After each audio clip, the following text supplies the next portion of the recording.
Bom, vamos imaginar aqui, ó, vamos raciocinar o conceito de ionizações sucessivas, tá? Eu ainda estou falando de energia de ionização, tá bom? Vamos lá, vamos pensar em ionizações sucessivas. Arrancar o primeiro elétron, depois arrancar o segundo elétron, depois arrancar o terceiro elétron. Vamos imaginar o que está acontecendo. Ó, se eu tiver um átomozinho aqui, ó, X, tá? Tiver um átomozinho X que não perdeu e nem ganhou elétrons, tá? Então ele é um átomo, ele é neutro, né?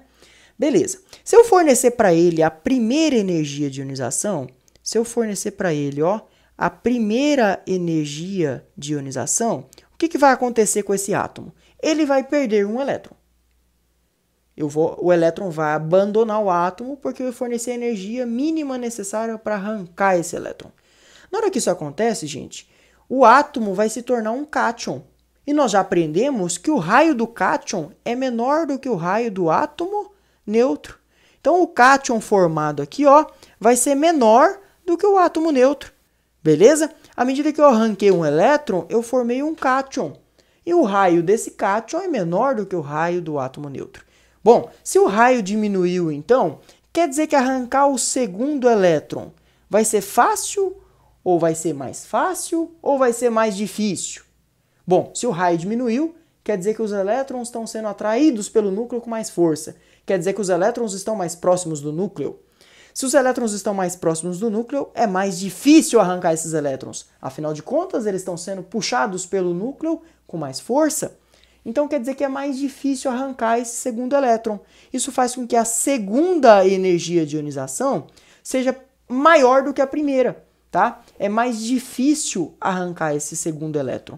Então a primeira energia de ionização vai ser menor do que a segunda energia de ionização. E se a gente continuar analisando, ó, a primeira energia de ionização então vai ser menor do que a segunda.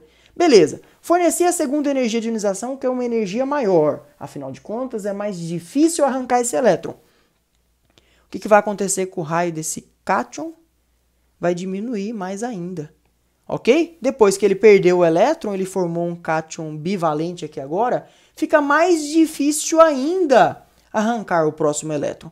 Se eu tivesse que arrancar mais um terceiro elétron, o que ia acontecer aqui com a próxima energia de ionização? A próxima ou terceira energia de ionização seria maior ainda.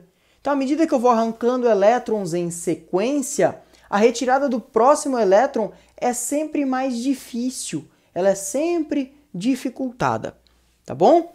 Aí tem um gráficozinho que aparece nesse contexto que eu vou desenhar aqui, ó, tá? Eu vou desenhar esse gráficozinho. Esse gráficozinho relaciona para mim a energia, tá? Eu vou colocar a energia de ionização, beleza? Em função das ionizações. Nesse exemplo aqui, ó, o gráfico vai ser assim. Eu já vou desenhar ele aqui previamente para vocês e aí eu explico ele.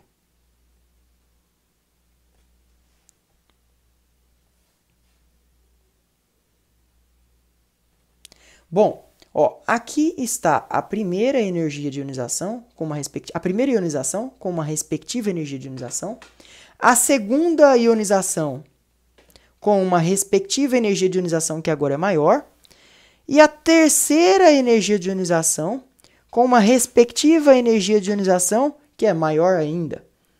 E uma quarta ionização que tem uma energia de ionização muito maior que as energias de ionizações anteriores. Preste bem atenção. Ó, primeiro, por que esse gráfico ele vai ser sempre crescente? Porque à medida que eu arranco o primeiro elétron, fica mais difícil eu arrancar o próximo elétron. Então, a próxima energia de ionização tem que ser maior.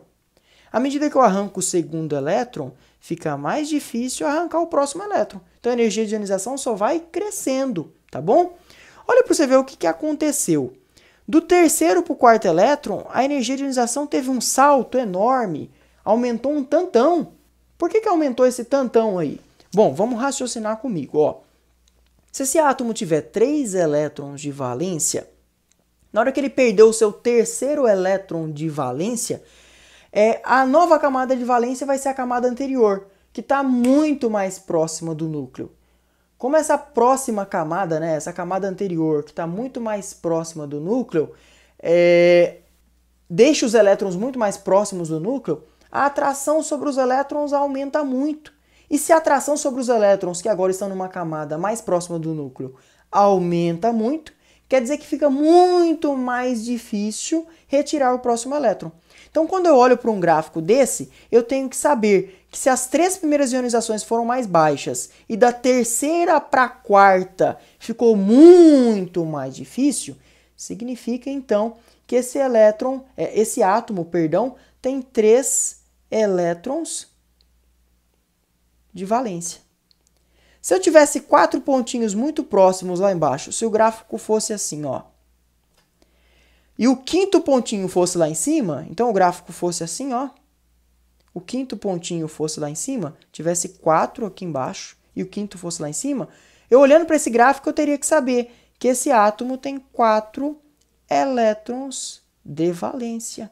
Por quê? Do quarto para o quinto, eu já estou arrancando agora na camada que está mais próxima do núcleo. Então fica muito mais difícil ainda arrancar esse próximo elétron.